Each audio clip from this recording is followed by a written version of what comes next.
It's time to pick up the pace on free movement. The St. Kitts and Nevis Prime Minister, Dr. Denzel Douglas, argues that this business of turning back Caribbean nationals at the door is utter foolishness. And in his estimation, the region cannot have a single market and economy if persons are not free to move. He further argues that the region cannot simply abandon the goals of the CSME.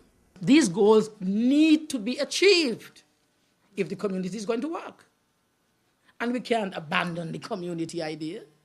We must have a single market, and the single market must have as its central operative the movement of people. It must. And so the idea is not to abandon proceeding towards the single economy because the single market has not been working, it has not been achieved. The idea is the single economy is critically important. It's important to me. It's important to the smaller islands and the smaller members of this community. So you can't abandon it. Therefore, let us fix that which is preventing the single market from working. But the lead Prime Minister with responsibility for free movement, Roosevelt Skerritt, says implementation remains quite challenging for CARICOM, and is cautioning persons within the region not to confuse free movement of persons with the free movement of labor. We have also approved several categories of persons, of labor, to move freely within the Caribbean community. Persons with university degrees, associate degrees, artists and musicians, sportsmen and sportswomen, nurses and teachers, domestics. So there are a number of categories that have been approved under the free movement of labor regime.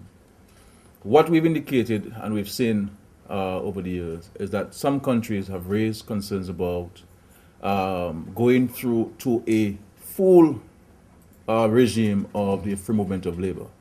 Now, we have to be mindful of the concerns which countries have raised. And while some of us would like to see us move to the full regime, but it makes no sense we going ahead with it full speed and not taking into consideration the concerns which persons may have in their respective countries. On one side of the debate are those member states who claim that they're being swamped by illegals and that their social services simply can't handle the strain. But while stating that he's not condoning the actions of those who are bent on breaking the law, Guyana's President Bart Jagdeo is on the side of those countries which argue that their nationals are being subjected to hostile interrogation and declared persona non grata. He says over the past year the situation has improved somewhat, but he remains concerned about immigration officials in places such as Antigua and Barbados, where he says they're behaving like they're gods. I've known cases where people, wealthy people, kids who, from the university, etc., they're going over for a weekend. When I was married, my wife went there and she had the same treatment. They don't discriminate.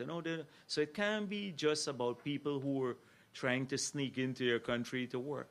It's almost uniformly. Some of the wealthiest people in the country face the same treatment because they somehow feel that the political authorities will not come down hard against them. My immigration officials will never do that. I never allow them to do that. Jagdeo says, unlike some other regional states, Guyana